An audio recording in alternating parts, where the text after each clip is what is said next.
Congressman Steve King is sitting down with KIMT just one day after an outburst at a town hall in Des Moines. You can see here protesters outside a forum Steve King attended in Des Moines yesterday. Iowa Citizens for Community Improvement Action called for the candidate forum to be canceled, calling Congressman King's views anti-immigrant and white supremacist. One protester compared Representative King to the shooter in the Pennsylvania synagogue shooting, saying they both share the same ideology, and King quickly shut the protester down. You and the shooter both share an ideology that is... No, don't you do that. Anti-immigration. Do not associate me with that shooter. I knew you were an ambusher when you walked in the room, but there's no basis for that, and you get no question and you get no answer. No, you're done. We don't play these games here in Iowa. It's not tolerable to accuse me to be associated with a guy that shot 11 people in Pittsburgh. Today, Congressman King sat down with KIMT News 3's Brian Tabak to discuss what happened. He joins us now live from the newsroom. Brian?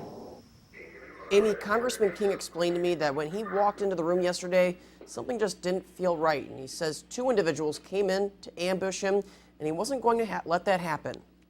The town hall in Mason City was a completely different feel with no protesters. King discussed workforce and other issues facing the country.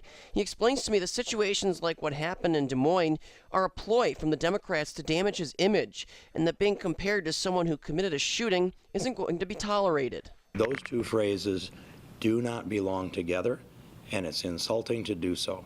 To put my words with his words, that's insulting. And that's what he was doing, and I reject that. I'd reject that tactic. There's no truth to that whatsoever. Congressman King says the man who spoke out at the Des Moines Forum was Caleb Van Fossen of Ames. He says he was thrown out of a pheasant hunt event King was attending on Saturday. Amy, Congressman King also says he's seen a recent backlash of his political rhetoric about immigration and other topics, losing a number of different PAC donors like Land O'Lakes. In the newsroom, Brian Tabak, KIMT News 3. Thank you, Brian. King's opponent, J.D. Schulten, will be in Mason City tomorrow. The president